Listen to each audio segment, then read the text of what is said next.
3 ጊዜ መኖር እንዳለብን ነው። ምናምን ዓመት ምሳ አብልቷችሁ ሊሆን ይችላል። የዛሬ ምናምን ዓመት ይሄ እኮ እኔ ከሀገሩ ሲመጣ ምሳ ያጋበዝኩት እኮ እኔ ነኝ ይላል። የዛሬ ምናምን ዓመት ነው ምሳ ያበላው። ከ8 ሰዓት በኋላ እኮ የለም እሱ። እሱ ግን ይላል በጣም ጮኸ፣ ጭንቅላቱን ያዘና ሊታመን አይደለም ማለት ምኑ። እንዴት አንድ ሰው 29 ዓመት ቆመ ነው የምትለኝ? በእግሩ ደግሞ 22 ዓመት በሁለት እግሩ 7ቱን ዓመት በአንዱ ቆመ እያልከኝ እኮ ነው። አዎ ይሄ ሊታመን አይችልም አለኝ አለ። ከዛ እሳቸው ምን አሉት? የተከበሩ ገሌ አልኩትና እኔ እኮ የምናገረው ስለ እርሱ አይደለም ስለ ተክለ ሃይማኖት ነው። እርሱ አይችሉም። በላው ልሻለን ይላታል እናቱ ግጥም አድርጎ በልቶ ማለት ነው። አዎ በላልኝ ትላለች። የበላው ግን ለማን ነው? እሱ አያውቅማ። ከዛ ይዘዋል። እንደገና መጨብጨብ አለበት።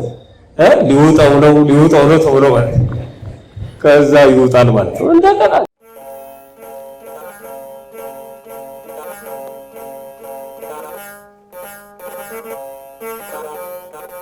አባቶች እና ወንድሞች በዚህ በተቀደሰ ቦታ ከሩቅና ከቅርብ ተገኝታችሁ እግዚአብሔርን ደጅ የምትጠኑት የእግዚአብሔር ልጆቹ ምእመናን እና ምእመናት እንዲሁም ሕፃናት በቅድሚያ በልዑል እግዚአብሔር ስም እንደምን ሰነበታችሁ? እንደምን አመሻችሁ? አሜን። ሳይገባን ኃጢአታችንን ሳይመለከት በቸርነቱ በእድሜያችን ላይ ችን ሰዓት ጨምሮ በዚህ በተቀደሰ ቦታ ሰብስቦ እንድንማማር እንድናመሰግነውም የፈቀደልን የአባቶቻችን የቅዱሳን አምላክ የእኛም አምላክ ፈጣሪያችን ልዑል እግዚአብሔር ክብር ምስጋና ይግባው። አንድ ጥያቄ ልጠይቃችሁ። አያድርግባችሁና በሆነ አጋጣሚ ብትታሰሩ እና እዛ እስር ቤት ውስጥ ሰዎች እየመጡ ይጠይቋቸዋል። አንዳንድ ጊዜም ደግሞ ላይጠይቋችሁ ይችላሉ። ነገር ግን አንድ በጣም ይመጣል ብላችሁ ማትገምቱት ትልቅ ባለሀብት፣ ትልቅ ባለስልጣን፣ እጅግ በጣም ተወዳጅ ሰው፣ ታዋቂ ሰው የእናንተን ስም አስጠርቶ እንግዳ ይፈልጋችኋል፣ ጠያቂ አለ ተብሎ ስትወጡ ያ ያላሰባችሁት ሰው ከፊታችሁ ቆሞ የሚያስፈልገውን ፍራፍሬ ሊሆን ይችላል፣ ሌላም ነገር ሊሆን ይችላል፣ ልብስም ሊሆን ይችላል አምጥቶ ቢሰጣችሁ ያ ሰው በጋዜጠኞች የሚፈለግ አብሮት ፎቶ እንዲነሱ የሚናፈቅ አገር ውስጥ በጣም የተከበረ እና ትልቅ ሰው ሆኖ እና ያንን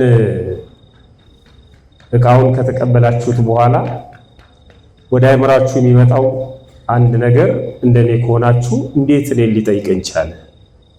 እንዴት ስሜን አውቆ ሊያስጠራኝ ቻለ ነው ምንድነው? ስለጠየቀን እርግጠኛ ነኝ አናመሰግነውም ማለት ንፍገት አይደለም።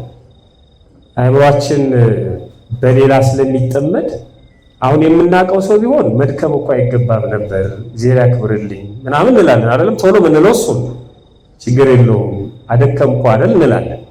እንዲህ አይነት ሰው ላይ ግን እንደነግጥና እንዴት መጣ፣ እንዴት ሊጠይቀኝ ቻለ ነው ምንለው። እና እግዚአብሔር ሲፈርድብን በልምድ በአባባል ማለት ነው እንጠይቀዋለን። ግን እንዴት መጣ እና እንዴት እኔን አስታውሰ ጠየቀኝ እንለዋለን። እና እሱም ኮራ ብሎ ይገርምሃል፣ እዚህ አንድ ወዳጄ ታስሮ ነበር እና ያ ወዳጄ ደግሞ አንተን ያውቃል፣ እኔ እሱ ልጠይቅ ነበር የመጣሁት፣ እገሌም እኮ ታስሯል ሲባል ታስሯል እንዴ እስቲ ልየው ብዬ እግረ መንገዴ ነው የመጣሁት ቢለን ምንድን ነው የሚሰማል? ነው ምንለው አይደል? እግረ መንገዱ ነው። እኔ እኮ አስቦ እንዴት ምናምን ብዬ ነበር። ጠይቆናል፣ የሚገባውንም አድርጎልናል። ግን አስቦበት አይደለም፣ እግረ መንገዱን ስለሆነ አንቀበለው። እንግዳም ወደ ቤታችን ሲመጣ እንደዚህ ምን እግር ጣለ እንለዋለን። የሚጠይቀን መስሎ በጣም ገርሞን ካስተናገርነው በኋላ እንዴት አክብሮ እንደጠየቀን እያሰብን እያሰላሰልን ይገርማል። የመጣሁት እኮ በዚህ በኩል ሳልፍ ወይም ደግሞ ገኔ ጋር መጥቼ እስኪ እግረ መንገድ የለው ብዬ ነው ቢለን ከቁም ነገር አንቆጥረው።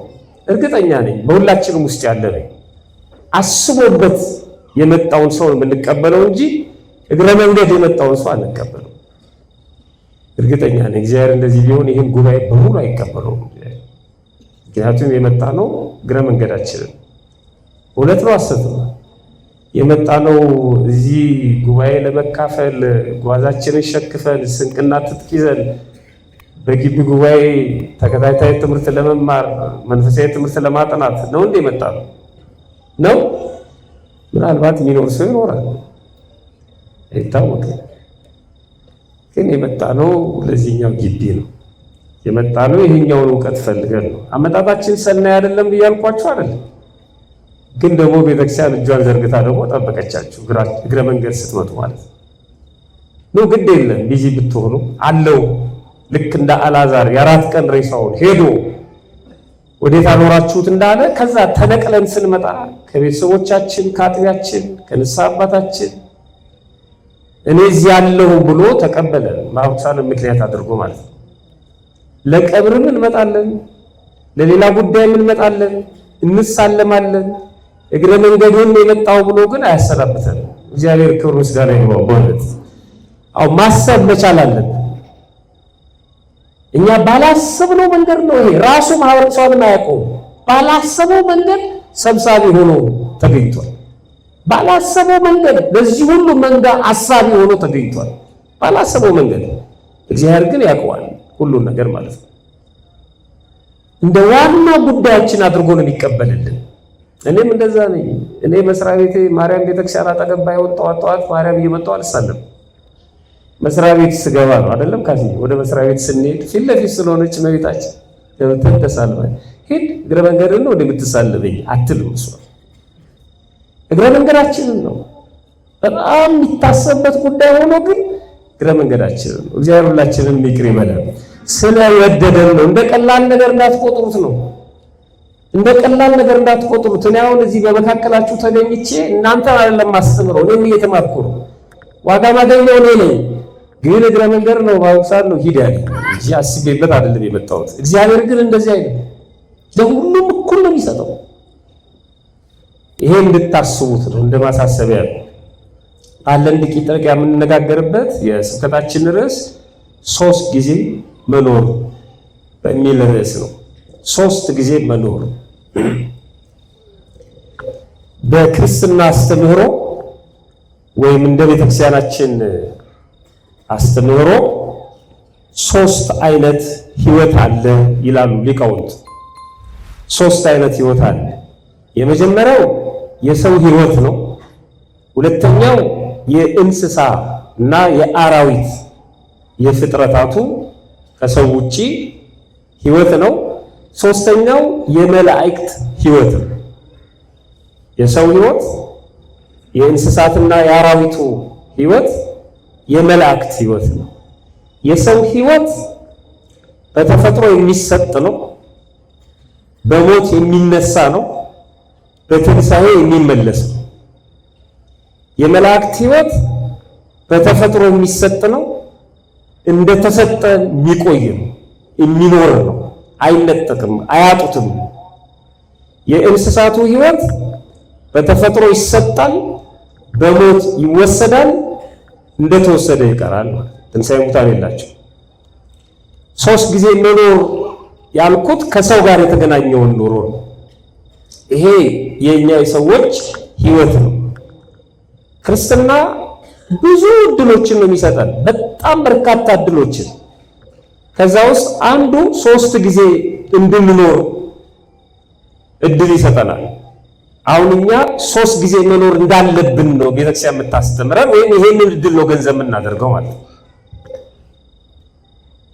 ልክ እንደነ ቅዱስ ጊዮርጊስ እየሞቱ እየተነሱ አይደለም፣ እሱን አይደለም፣ ከዛ ውጪ ነው በክርስትና የምናገኘው ማለት ነው።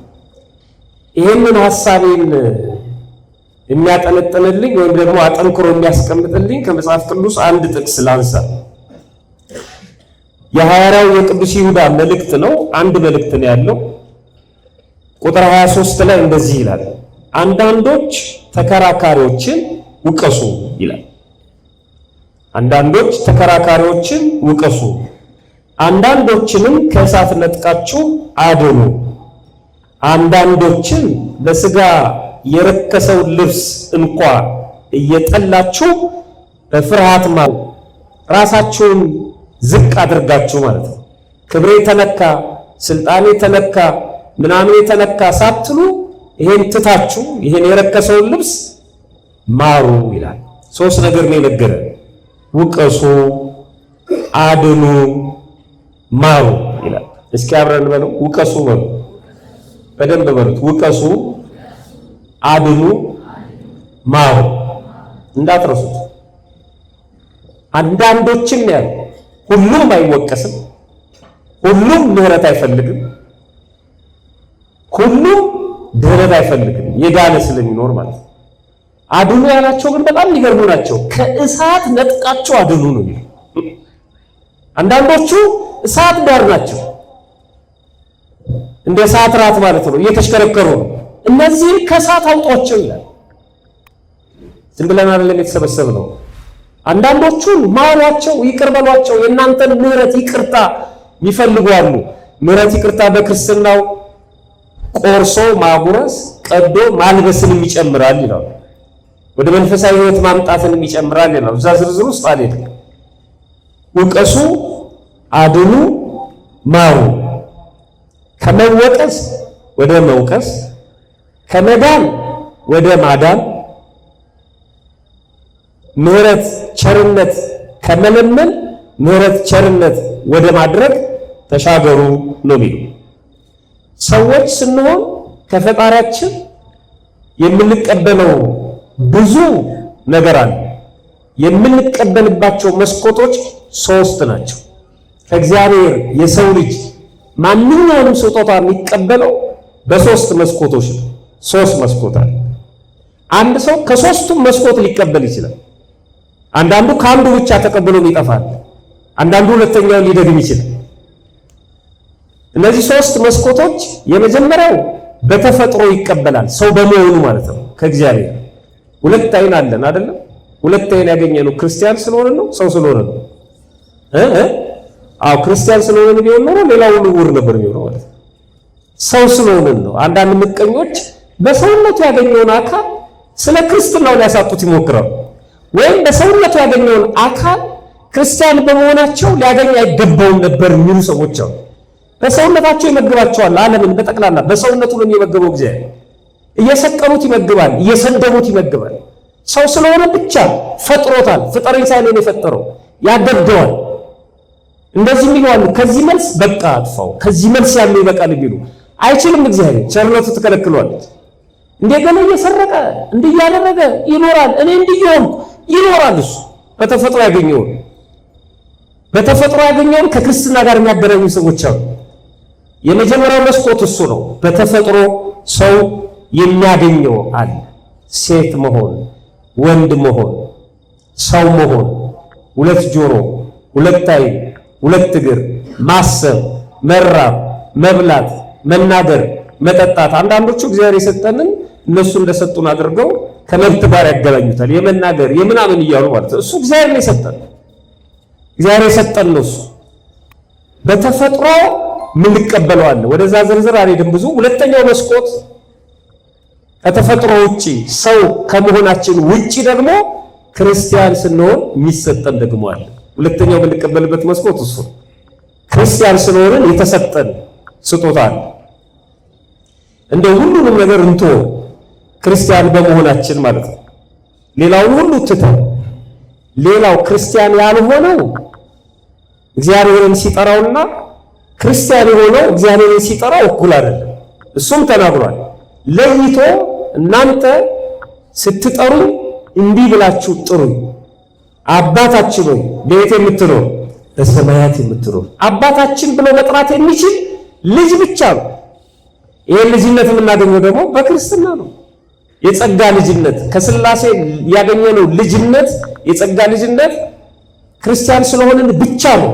ሌሎቹ ልጆች አይደሉም፣ ፍጥረቶቹ ናቸው፣ ሕንፃዎቹ ናቸው እንጂ አላደረባቸውም። በቤተክርስቲያናችን አስተምሮ ህንፃ ሥላሴ ናቸው እነሱ። እግዚአብሔር የፈጠራቸው የገነባቸው ህንፃዎች ናቸው። ይቺ ቤተክርስቲያን ህንፃ ነች፣ ያኛው ፎቅ ህንፃ ነው። በሁለቱ መካከል ያለው ልዩነት እዛኛው ፎቅ ውስጥ አላደረም እግዚአብሔር፣ በሜሮን አልከበረም። እዚህኛው ህንፃ ውስጥ ግን አድሯል፣ በሜሮን ከብሯል። ይሄ ቤቱ ነው። የአንድ ክርስቲያን ሰውነትም እንደሱ ነው፣ በሜሮን ከብሯል፣ የጸጋ ልጅነት አግኝቷል። አንድ ክርስቲያን የአንድ ክርስቲያን ሰውነት ቤተ መቅደስ ይባላል። ሌላው ቤተ መቅደስ ሊባል አይችልም። እኔ ነኝ ማለት አይችልም። ማንም ሰው ቤተ መቅደስ የሚያስብለውን ካልወሰደም ኢትዮጵያዊ ሳይሆን ኢትዮጵያዊ ነኝ ማለት እንደማይችል ወይም ኢትዮጵያ ሳትኖር ኢትዮጵያዊ የሚባል አይኖርም። እንደሱ ማለት ነው። ከእግዚአብሔር የጸጋ ልጅነት አግኝተናል። የዘላለም ሕይወትን አግኝተናል። ቅዱስ ሥጋውን ክቡር ደሙን እንደዚህ ተምሮ መጽናናትን፣ ነፍስን ማሳረፍን ይሄ በሙሉ ክርስቲያን በመሆናችን ያገኘ ነው። ብዙ አለ። እንደውም ደግሞ ቅዱስ ጳውሎስ ይዘረዝራቸዋል። ስጦታዎቹ አይችልም ስለማይነገር ስጦታው ምንድን ነው የሚለው? በቃ አይነገርም ነው። አንዳንዱ ተዘርዝሮ አያልቅም ነው። አንዳንዱ ደግሞ በጣም ረቂቅ ነው። አንዱ ቢናገር ሌላው አይገባውም። እንዴት ይላል? በጣም ረቂቅ ነው ስጦታው። ስለዚህ ዝም ብሎ ማመስገን ብቻ አንቆጥረው ማናቆ ችግሩ እግዚአብሔር ከሰጠን በኋላ አጨብጭቡልኝ ስለማይል ሰው እኮ ሰጥቶ አውሶ አያስተኛችሁ። እኔ እኮ ነኝ ይላችኋል። የዛሬ ምናምን ዓመት ምሳ አብልቷችሁ ሊሆን ይችላል። የዛሬ ምናምን ዓመት ይሄ እኮ እኔ ከሀገሩ ሲመጣ ምሳ ያጋበዝኩት እኮ እኔ ነኝ ይላል። የዛሬ ምናምን ዓመት ነው ምሳ ያበላው። ከ8 ሰዓት በኋላ እኮ የለም እሱ ግን ይላል እኛ ነን እኮ ሰው ያደረግነው ይላል። እግዚአብሔር እንደዚህ ስለማይል ነው። በየሰከንዱ ነው የሚሰጠን፣ በየደቂቃው ስጦታ አያልቅም። አሁን በዚህ ቅጽበት ሁሉ እየሰጠን ነው እግዚአብሔር። አናውቀውም፣ አንዘረዝረው፣ እሱም አይናገርም። ይሄን ሰጥቻለሁ አይደል? በጣም ልዩ ነው። ወደ ቤተክርስቲያን ስንመጣ፣ ወደ ክርስትናችን ስንጠጋ፣ ቃለ እግዚአብሔር ስንሰማ፣ ስናስቀድስ፣ በቃ በክርስትና ሕይወት ውስጥ ስንኖር ስጦታዎቹ አያቋርጡ።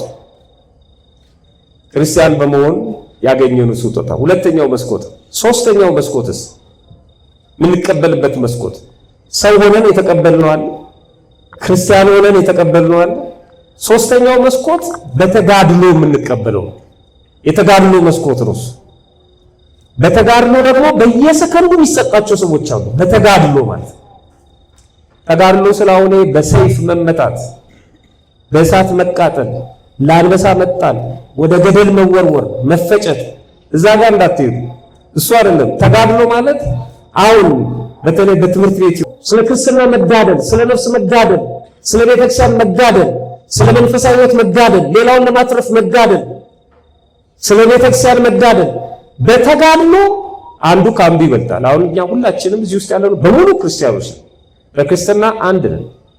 በምናስቀድስበት ቤተ መቅደስ፣ በምንቀበለው ሥጋና ደም፣ በተጠመቅነው ጥምቀት፣ በስመ ክርስትናችን አንድ ነን።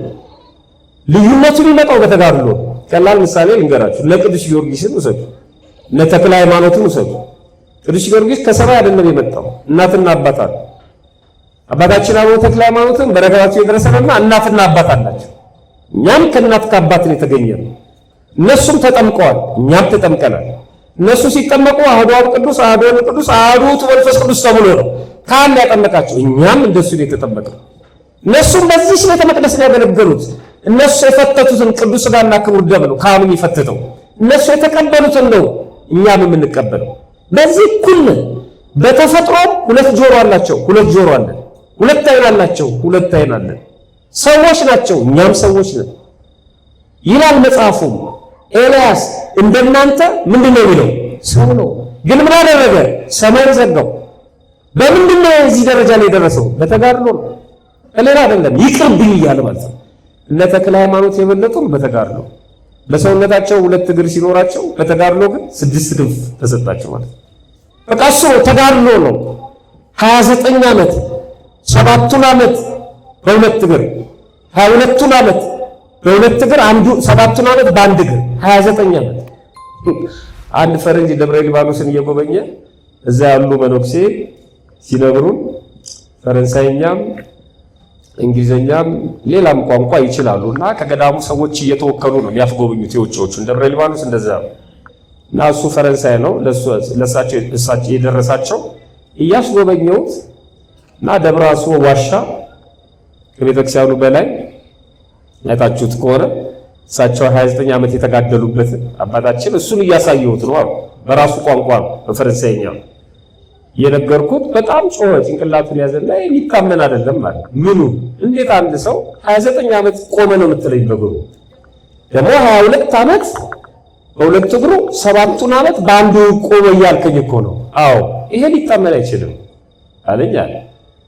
ከዛ እሳቸው ምን አሉት? የተከበሩ ገሌ አልኩትና እኔ እኮ የምናገረው ስለ እርሱ አይደለም ስለ ተክለ ሃይማኖት ነው። እርሱ አይችሉም። ትክክል እኮ እና እርሱ አንችልም። እኔ እኮ ስለ ተክለ ሃይማኖት ነው እየተናገርኩት ያለው። ልክ አንድ ከአሕዛብ ወገን የሆነ ሰው ቪዲዮን እያየው ነበር እና መጽሐፍ ቅዱስን እያጠላላ ነው ይናገር። መጽሐፍ ቅዱስ ላይ ምናምን 100 ውሸቶች ብሎ አንዱ ውሸት ሶምሶን የሚባል ሰው አለ መጽሐፍ ቅዱስ ውስጥ አለ። ከዛ 300 ቀበሮችን ያዛል እና እነዛን ቀበሮች ይዞ ጭራቸው ላይ እሳት እያሰረ ችቦ አቃጠላል። እስቲ እንትና ይላችኋል የእሱን አምላክ ጠራና አንድ ሰው 300 ቀበሮ መያዝ ይችላል? ቴሌቪዥኑ ስለሆነ ነው እንጂ አጠገቤ ቢሆን ኖሮ መጽሐፉ እኮ ስላንተ አይደለም የሚናገረው አይደለም። አንተ አትችልም 300 ቀበሮ እንኳን 300 ቀበሮ ቀርቶ ራስን መቆጣጠር አልቻልክም ማለት። ይሄ የተነገረው ስለማን ነው? ስለ ሶምሶን ነው። የሶምሶን ሕይወት ደግሞ ተጠቅሷል። እንዴት የእግዚአብሔር ኃይል ከእሱ ጋር እንደነበረ እንዲህ ስለሌላ የሚናገረው ዘሎ እየገባ አይቻልም ማለት እንዴት ይሆናል? እንዴት ይሆናል? አንድ ሰው በረሃብ ውስጥ ያው አሁን በዚህ በጦርነትም ዓለም እናያለን አይደለም? ስንት ቀን ሙሉ በቁፋሮ የተገኙ ሰዎች አሉ ፍርስራሽ ውስጥ ማለት ነው። እንዴ ይሄ አይቻልም ብትለው ሰውዬው እኮ ኖሯል እዛ። አንተ ስላንተ ነው የምታስበው። ሁሉም በራሱ ስኮፕ ነው የሚያስገባው ሁሉም ነገር ማለት ነው አይደለም። ከዛ ውጪ ነው ለተክለ ሃይማኖት በተጋድሎ ነው የበለጡት። በተጋድሎ ይሄ ክርስትና የሚሰጠን የተለየ ዕድል ነው ማለት ነው። እንደ ሌሎቹ ከአንድ መስኮት አይደለም የምንቀበለው፣ ከሶስቱም መስኮት ነው የምንቀበለው። ይሄ አንዱ ነው። በርካታ ስጦታዎች ናቸው በክርስትና ሕይወት ውስጥ ያሉት። ለምሳሌ ዓለም የማይሰጠን ግን ክርስትናው የሚሰጠን አንድ ነገር ጠቅሼ ወደሚቀጥለው ልለፍ። ዓለም በታሪክ በቦታ በጊዜ ያሰናብተናል። አሁን እኛ ከተለያዩ ቦታዎች ነው የመጣነው፣ ከተለያዩ ክፍለ ሀገር ነው የመጣነው። እዛ ቦታ ላይ እኛ የለንም፣ ያለነው እዚህ ነው። እዛ የሚደረገውን ነገር ካልተነገረን በስተቀር ወይም በሆነ ነገር ተረድተን ካላየነው በስተቀር ማወቅ አንችልም። እዛ የለንም፣ እዚህ አለ። አሁን ታሪካችን እዚህ ነው። ስንት ሰዓት ገቡ፣ ስንት ሰዓት ወጡ የሚመዘገበው እዚህ። በሌላው ዓለም በሌለንበት ዓለም የለንም፣ ያኛው አያውቅም። በዘመንም እንደዚሁ ነው። እነንትና በነበሩበት ዘመን እኛ የለም፣ የተጻፈውን ግን እናነባለን። በቦታም እንደዚሁ ነው፣ በታሪክም እንደዚህ ነው። ከሌሎች አሁን ከአድዋ ታሪክ ጋር የኛ ታሪክ እነሱ የኛ እኛ የነሱ አድርገን ካላዋሃድን በስተቀር እንደነሱ ታሪክ የኛ አይጻፍም። የለንማ፣ እኛ አልዘመትንም በዛን ጊዜ ማለት ነው። ታሪክ አይሰጠንም፣ ጊዜ አይሰጠንም፣ ቦታም አይሰጠንም። ክርስትና ግን እነዚህ ጠቅልሎ ይሰጠናል በጣም በሚገርም መልኩ። ሁለት ጥቅስ ላሳያችሁ። የመጀመሪያው በሉቃስ ወንጌል ምዕራፍ 13 ቁጥር 29 ላይ ነው። ሁለተኛው የማቴዎስ ወንጌል ምዕራፍ 8 ቁጥር 11 ላይ ነው። የመጀመሪያውን ላምነው። ከምስራቅ ከምዕራብ ከሰሜን ከደቡብ ይመጣሉ ይላል መጽሐፉ ነው የሚለው። ከአራቱም ማዕዘን ይመጣሉ፣ ከሁሉም ቦታ ይመጣሉ አለ። ልትገርም ቤተክርስቲያን እኮ ነች። ልትገርም በጣም ማነ ምንድነ ማትል በሶስቱ በር ይገባሉ። ሴቶች በአንደኛው፣ ወንዶች በአንደኛው፣ ካህን የሆነ በአንደኛው። የተወለደበትን የሚናገረውን ቋንቋ ምናምኑን አታውቅም ቤተክርስቲያን። ሰው መሆኑን ብቻ ነው። እሱም ለአገልግሎት ነው። ሴትና ወንድ፣ የሴት በር፣ የወንድ በር፣ የካህን በር በአንድ ማዕድ ግን ይገናኛሉ። ከሁሉም ቦታ ይመጣሉ አለ። ከምስራቅ ይመጣሉ፣ ከምዕራብ ይመጣሉ፣ ከደቡብ ይመጣሉ፣ ከሰሜን ይመጣሉ። በእግዚአብሔር መንግስት በማዕድ ይቀመጣሉ ይላል። ይሄን ታሪክ አይሰጥም። ይሄን ማንም አይሰጥም። በአንድ ማዕድ ከሁሉም ወጥቶ የሚቀመጥባት ይቺ ቤተክርስቲያን ብቻ ነች። በአንድ ማዕድ ነው የሚቀመጡት። ከሁሉም ቦታ መጥተዋል። እሺ አሁን ቦታውን ጊዜውን አጠፋው። ከዛ ከነማን ጋር ነው? ታሪክ ደግሞ ይነግረናል። እነዚህ በአንድ ማዕድ የሚቀመጡት ከነማን ጋር ነው? ከሁሉም ቦታ የመጡት። አሁንም የመጣው እንደሱ ስለሆነ እላቸዋለሁ ይላል ራሱ አምላካችን ነው።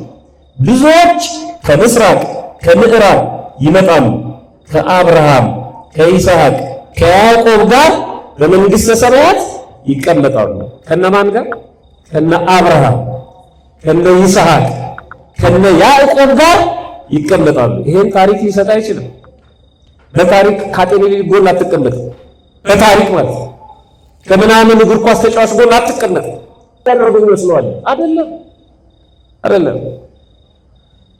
ይሄን ማመን አለብና ሰው በጾማችን ሊያሸማቅቀን አይገባም። በምናከብረው በዓል ሊያሸማቅቀን አይገባም። ቤተክርስቲያን በምናሳልፈው ጊዜ ሊያሸማቅቀን አይገባም። ለራሴ ነው ያደረኩት ማለት አለብን። ወልጄ ፈቅጄ እኮ ነው የምሰራው። ክርስቲያን ሆንኩት ለራሴ ነው። ቤተክርስቲያን እናቴ የምለው ለራሴ ነው። ምዘምረው ለራሴ ነው። ምሰብከው ለራሴ ነው። ምቀድሰው ለራሴ ነው። የሚማረው ሰዎች ነው። ሕፃን ልጅ ብቻ ነው ለራሱ የማይኖረው። ታውቃላችሁ? ሕፃን ልጅ ለራሱ አይኖርም። በላውልሽ አይደል ይላታል እናቱ ግጥም አድርጎ በልቶ ማለት ነው።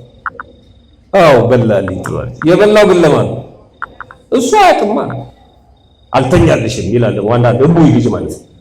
አልተኛልሽም ይላል እና ለማን ነው የሚተኛው? ለራሱ ነው። እንደዚህ ነው አይደል አገልግሎት ላይ ይሄ ደግሞ ጀመረው ብለን ስልክ እንዘጋበታለን። ጀመረው በቃ የለውም አይተውኝም እንዴ ነው ሰዎች ይላል። ለራስ እኮ ነው። እዛ ድሬዳዋ በነበርኩ ጊዜ አንዲት እናት አለች። ልጇ ምግብ ልትመግበው ስትል ምግቡን በአንድ እጇ ልጇን በአንድ እጇ እየጎተተች ጎረቤት ነው የምትሄደው። እንዲህ አይነት ጉባኤ ከሆነማ ደስተዋል። ትመጣለች፣ ሰው የተሰበሰበበት ቡና እየተፈላ በቃ ገሌ መጣች እንላለን። ታመጣለች። ከዛ እባካችሁ ትላለች። ምንድን ነው? አጨብጭቡ ትላለች። አልተጨበጨበ አይበላም። ምን ተብሎ ነው የሚጨበጨበው? ሊጎርስ ነው ሊጎርስ ነው ሊጎርስ ነው። ሞቅ ይለዋል። ትጠቀለላለች ማለት ነው። ይላል ይጎርሳል። ከዛ ይዘዋል። እንደገና መጨብጨብ አለበት። ሊውጣው ነው ተብሎ ማለት ከዛ ይውጣል ማለት ነው። እንደገና